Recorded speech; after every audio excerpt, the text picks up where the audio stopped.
Hello everyone, and welcome back to our channel. Today's video covers one of the most powerful, emotional, and politically loaded declarations we've heard in the lead up to South Africa's most contested elections since 1994. Former President Jacob Zuma has sent shockwaves across the country with his bold proclamation, "I will take back the ANC to honor my ancestors." This isn't just another political slogan. It's a deeply rooted call to arms from a man who believes he was betrayed by his own political home, the African National Congress, and who now claims a spiritual and historical obligation to restore its original mission. But what does that mean in the current South African political climate, and what are the consequences of such a statement, especially when it comes from someone who still commands fierce loyalty among millions? Zuma's comments were made during a rally in KwaZulu-Natal, where he remains incredibly popular.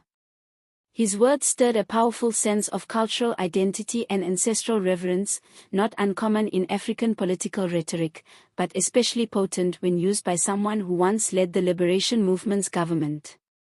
He told the crowd that the ANC of today is no longer the party he fought for in exile, no longer the party that Mandela envisioned, and no longer the party of Oliver Tambo, Chris Hani, and others who laid down their lives for a free and just South Africa. According to Zuma, the current leadership of the ANC, under President Cyril Ramaphosa, has strayed far from the party's original values.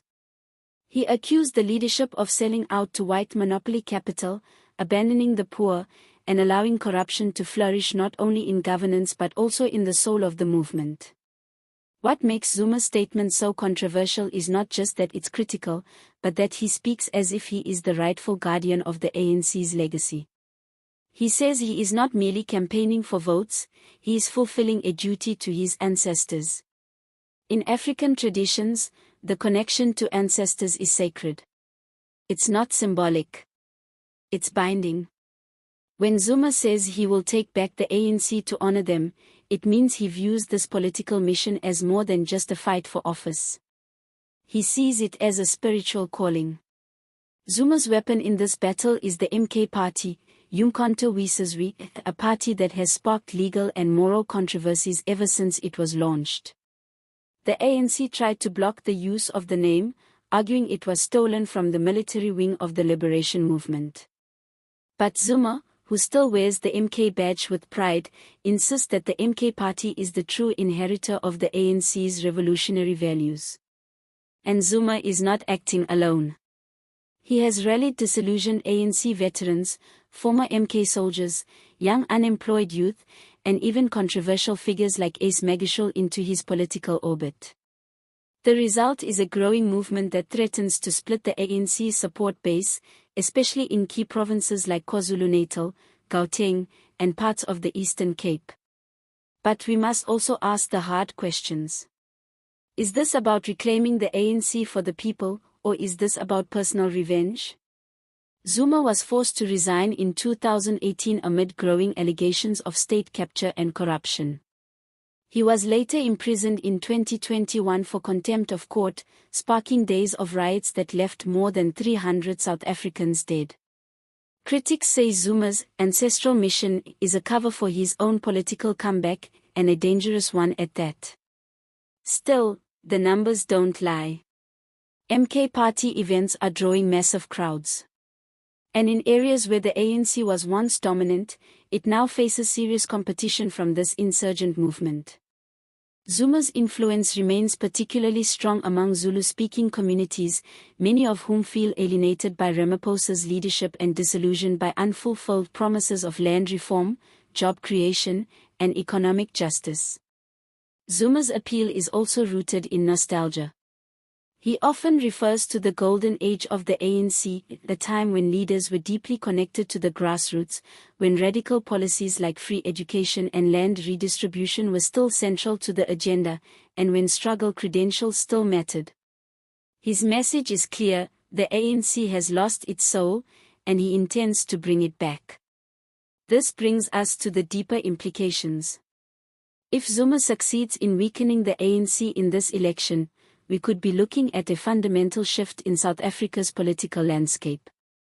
For the first time since 1994, the ANC could lose its majority nationally or be forced into uncomfortable coalitions with opposition parties.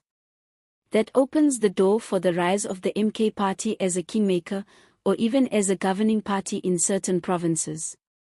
But that path is riddled with risk. Zuma remains a polarizing figure.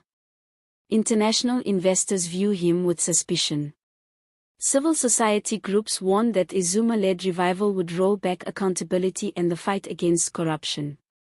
And even within the ANC, there is fear that Zuma's rhetoric could ignite internal violence and deepen ethnic divisions. And let's not ignore the symbolism of his message. I will take back the ANC to honor my ancestors. It is not just about party politics. It's about legacy, about identity, and about a man trying to rewrite his place in history. Zuma is telling South Africans that the future of the country is tied to its spiritual and revolutionary past, and that he, more than anyone, embodies that past. He is trying to reframe his tarnished image. Instead of a man accused of looting the state, he now casts himself as a liberator once more, a defender of the poor, a servant of the ancestors, and a warrior for justice. Whether you believe him or not, this narrative is powerful. And in politics, perception often matters more than facts. As the elections approach, South Africa is entering uncharted territory. Voters are no longer as loyal as they once were. The ANC is bleeding support. The EFF is gaining traction. And now the MK party, under the leadership of a former president with unfinished business, is adding fuel to the fire. So what does the future hold? Will Zuma succeed in his mission? Can he truly reclaim the ANC, even from the outside? Or is this the final act in a long, controversial political career? Whatever happens, one thing is clear: Jacob Zuma is not fading quietly into retirement.